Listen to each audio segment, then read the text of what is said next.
El duque regresa a casa, capítulo 7 de Bárbara Cartland. Elina lanzó una exclamación de terror y el duque prosiguió.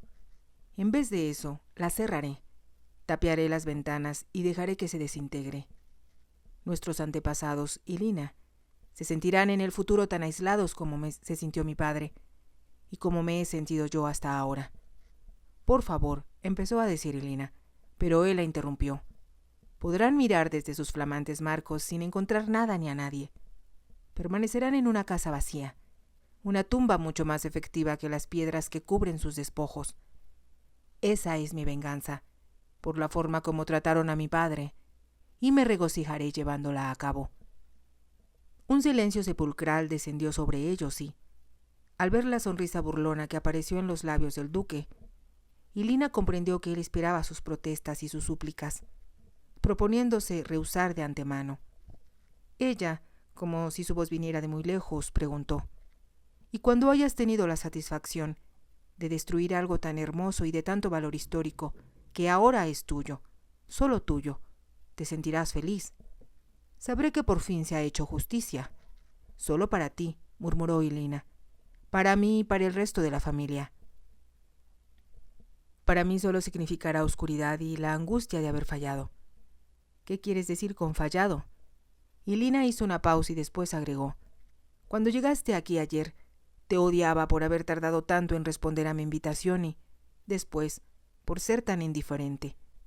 «¿Me odiabas?», interrumpió el duque. «Empecé a odiarte más a cada minuto que pasabas aquí, porque sabía que todo aquello que había significado tanto para la familia y que ha sobrevivido 300 años no significa nada para ti». Elina volvió el rostro para mirar el retrato del segundo duque y añadió: «Sin embargo, nunca pude imaginar que llegaras a planear algo tan maligno como renunciar a tus responsabilidades y abandonarlo todo, como intentas hacer». Haciendo un esfuerzo, continuó diciendo: «Debí presentir que esas fueron siempre tus intenciones. Por eso te odiaba como te odio ahora. Y los Bury que sobrevivan, y los hijos y sus nietos te maldecirán». Se levantó y fue hacia la ventana, dándole la espalda para ocultar las lágrimas que pugnaban por brotar de sus ojos. Entonces lo escuchó decir en un tono de voz diferente: «Pero por supuesto, Elina, todavía tengo que considerar el problema de qué hacer contigo». Ella se volvió para encararse a él. «Si estás ofreciéndome caridad, primo Sheridan, no malgastes tus energías. Preferiría morir que aceptar nada de ti. Puedes arrojarme de la casa, pero dormiré en el bosque o junto a un pajar, y me quedaré aquí». Tratando de controlarse, añadió con vehemencia: «Aunque pienses que estoy loca y que estoy dejando volar mi imaginación, sé que los que han vivido aquí, en el pasado, y mi hermano David, quien debería estar en tu lugar, me ayudarán». Levantó la cabeza en un gesto de orgullo que la hizo parecer infinitamente más alta, y dijo con mucha lentitud: «De alguna manera salvaré la abadía y, a pesar de lo que hagas, y por muy perversas que sean tus intenciones, el corazón me dice que, algún día, un Bury mucho mejor que tú vivirá aquí y será digno de nuestro nombre». Al terminar de pronunciar estas palabras, Elina atravesó corriendo el estudio y salió, cerrando la puerta con increíble suavidad. Cuando Elina salió del estudio, el duque se recostó en su silla y miró con atención los retratos de los dos duques que colgaban de la pared frente a él. Pensó que, al fin, había podido expresar lo que guardaba en su mente desde que tenía memoria. Siempre imaginó que, cuando le dijera a los Bury lo que pensaba de ellos, dispondría de una audiencia mucho más amplia que una joven que lo contemplaba con expresión aterrorizada. Cuando era niño, siempre deseó conocer la mansión familiar de la que tanto hablaba su padre, pero que hacía aparecer una expresión de tristeza en el rostro de su madre cada vez que se la mencionaba. Un día, cuando tenía 8 años, le había dicho a su padre: «Quiero ver la abadía de Tetbury, papá. ¿Podemos ir? Está muy lejos». Su padre había permanecido silencioso un instante y después había respondido: «Es un lugar que nunca verás, Sheridan, pero si algún día llegas a hacerlo, escupe sobre sus muros en mi memoria». Muchos años después, él empezó a comprender la amargura que sentía su padre debido al modo como lo había tratado su primo, el quinto duque. Fue su madre quien le contó a Sheridan que los dos hombres, aproximadamente de la misma edad, habían estudiado juntos en Eton, y sus desavenencias habían comenzado por parte del duque, Lionel Bury, quien se sintió envidioso. Roland Bury era un hombre de carácter difícil, pero también un gran deportista, y cuando hubo que escoger entre él y su primo, Lionel, para formar el equipo de cricket, él fue el elegido, y la animosidad entre ambos primos se tornó casi violenta. La elección de su primo fue un golpe tan violento para Lionel, que desde ese momento no volvió a hablarle a Roland mientras estuvieron en la escuela.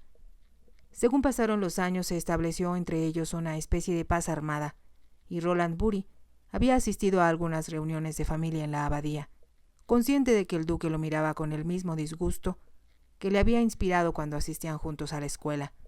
Muy pronto, otro incidente hizo más profundas sus desavenencias. Esta vez Lionel acusó a su primo de haber hecho trampas en una carrera de caballos con obstáculos.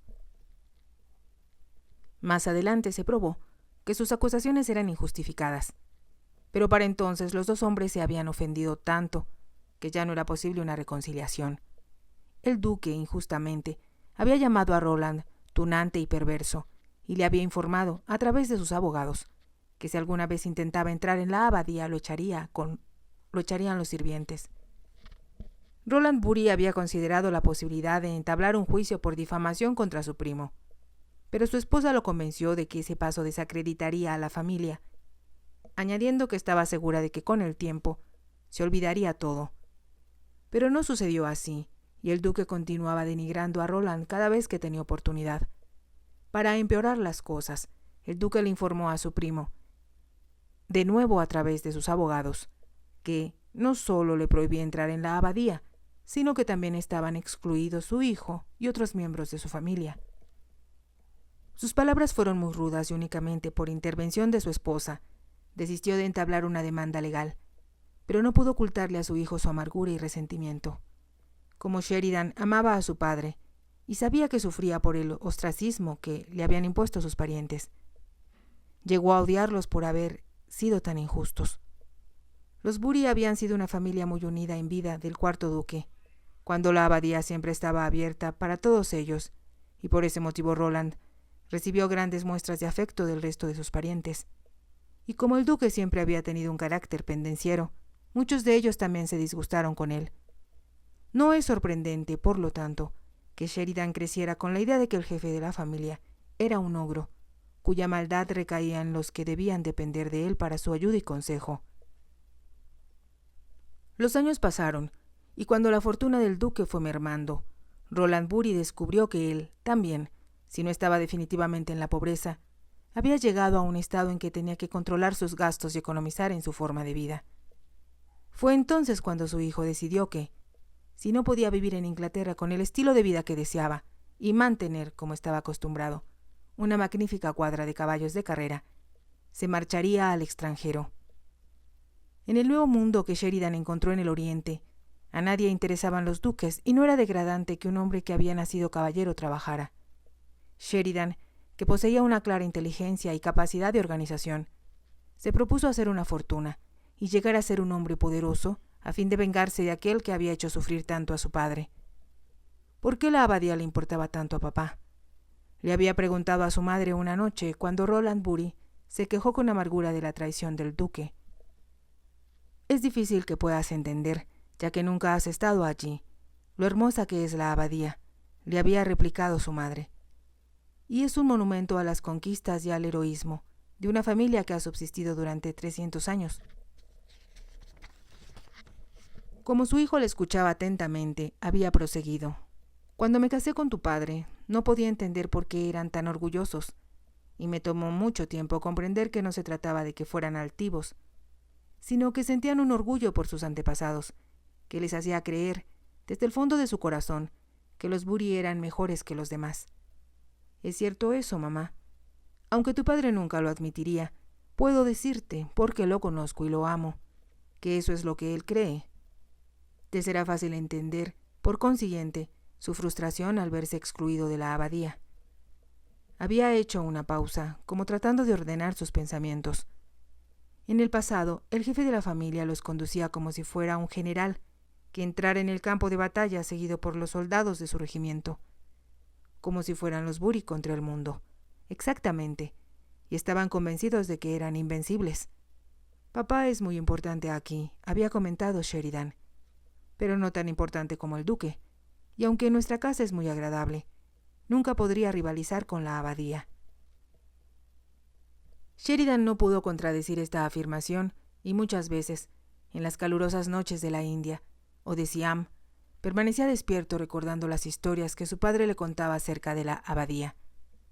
Se imaginaba a sí mismo bañándose en las frías aguas del lago, o descansando bajo las sombras de un gran árbol, o tal vez cabalgando por los prados y, cuando nevaba, descubriendo el mundo encantado en que se convertían los alrededores de la abadía. Se preguntaba si disfrutaría más cazando perdices en la abadía que tigres o gamuzas en las cumbres del Himalaya. La abadía, siempre la abadía. Inevitablemente sus pensamientos regresaban al duque. Él había desterrado a su padre del jardín del Edén, al que tenía derecho por nacimiento. Ahora, se dijo, había llegado la hora de la venganza. La casa sería tapiada con todos sus tesoros y, poco a poco, las ratas y los ratones se apoderarían de los imponentes aposentos y harían sus nidos en las sillas y los sofás. Las telarañas adornarían los candelabros y harían sus nidos en los adornos dorados, diseñados especialmente para cada habitación. El polvo cubriría con su manto los pisos y las grandes camas y, al paso de los años, los retratos de los duques caerían de sus marcos. Tuvo que confesarse, sin embargo, que, cuando Oilina lo llevó a conocer la mansión, se había quedado perplejo ante los tesoros que contenía.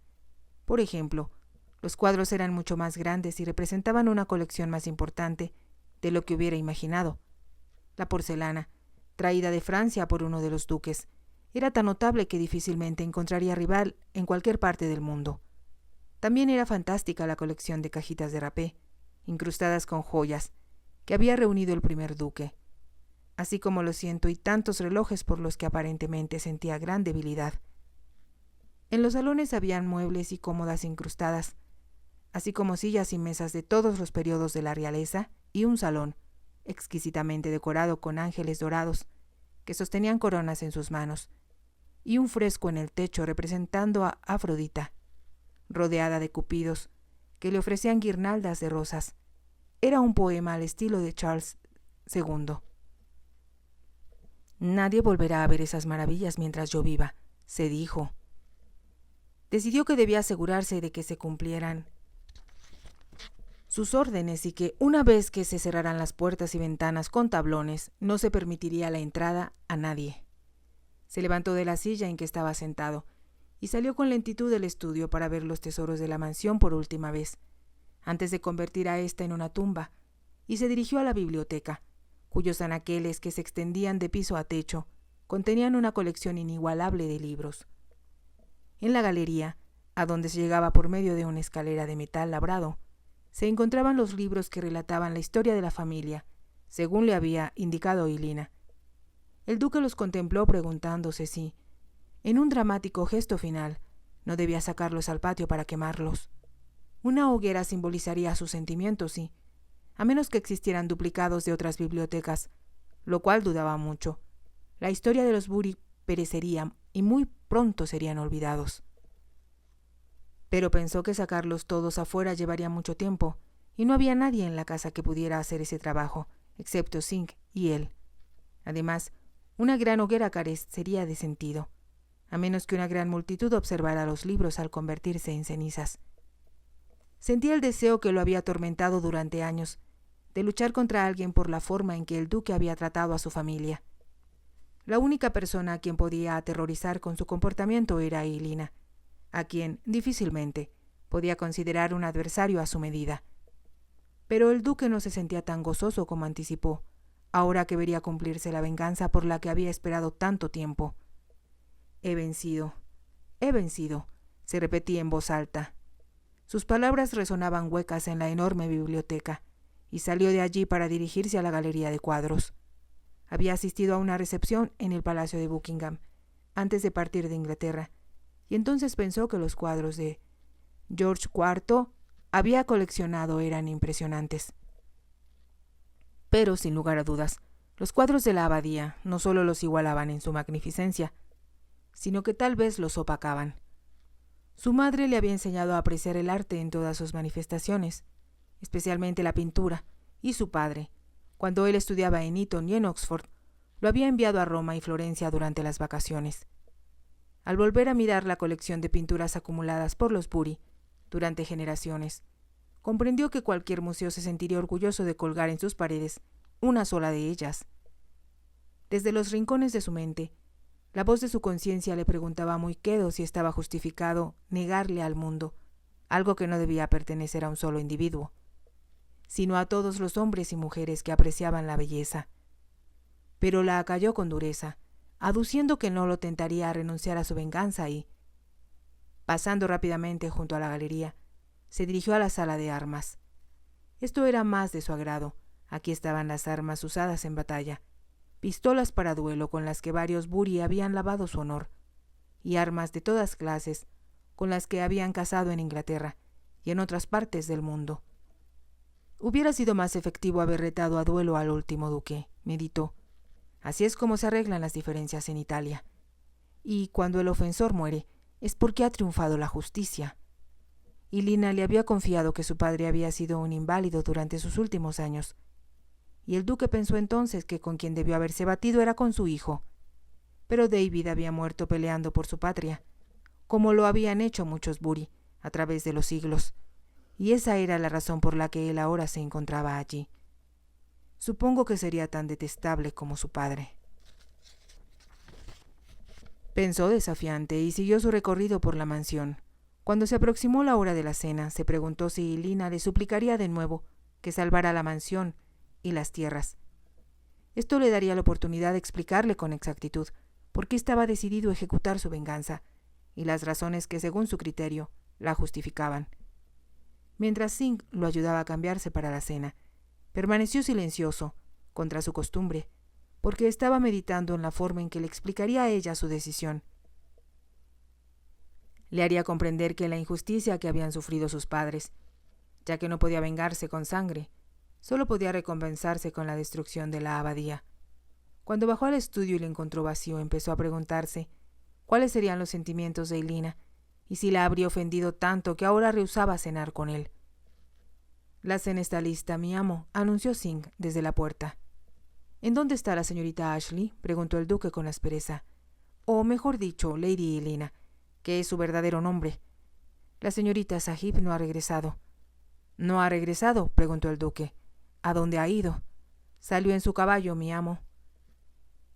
Es lo que debía haber esperado, se dijo el duque, que ella se refugiara en su caballo, buscando consuelo. Cuando Elina lo acompañó a hacer el recorrido por las propiedades, el duque percibió el cariño casi humano que existía entre Pegaso y ella. No se trataba solo de que montaba espléndidamente, sino que existía entre ellos una vibración especial, algo que el duque solo había visto en el Oriente, donde los hombres encantaban, no solo serpientes, sino animales de todas clases, ya que, de una manera misteriosa, podían comunicarse con ellos. Estaba seguro de que eso era lo que sucedía entre Elina y Pegaso, y pensó que le estaría contando al animal, horrorizada, lo que él le había dicho. Y, aunque pareciera extraño, estaba convencido de que Pegaso la entendería muy bien. Cenó solo, decepcionado al no poder discutir con Elina como la noche anterior, cuando habían entablado un duelo de palabras. Comprendió ahora que la expresión que asomaba a los ojos de ella y que arrancaba destellos dorados a sus pupilas era de odio, y le pareció muy extraño que una mujer lo odiara. Durante los últimos años había estado tan ocupado que no había tenido tiempo de dedicarle a las mujeres. Pero, al pensar en ello, recordó que todas aquellas a quienes había pretendido habían caído en sus brazos con una ansiedad que no dejaba de ser halagadora.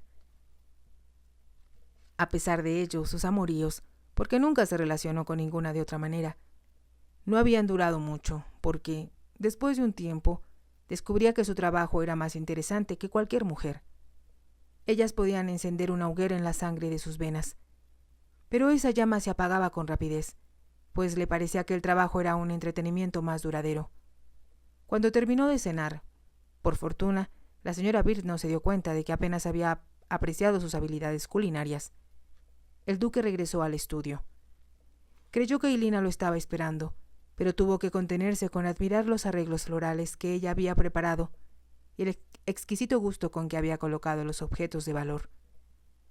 No solo colgaban de la pared los retratos de los duques, sino que unas miniaturas de la familia Bury, algunas de ellas muy valiosas, adornaban ambos lados de la chimenea. Sobre la repisa se veían rosadas y exquisitas. Unas piezas de porcelana de Sèvres irreemplazables. El tintero de oro que estaba sobre el escritorio había sido diseñado por un gran artista durante el reinado de Charles II. Y el reloj sobre la chimenea, cuyas manecillas adornaban piedras preciosas, era importado de Francia y adornó alguna vez el Palacio de Versalles.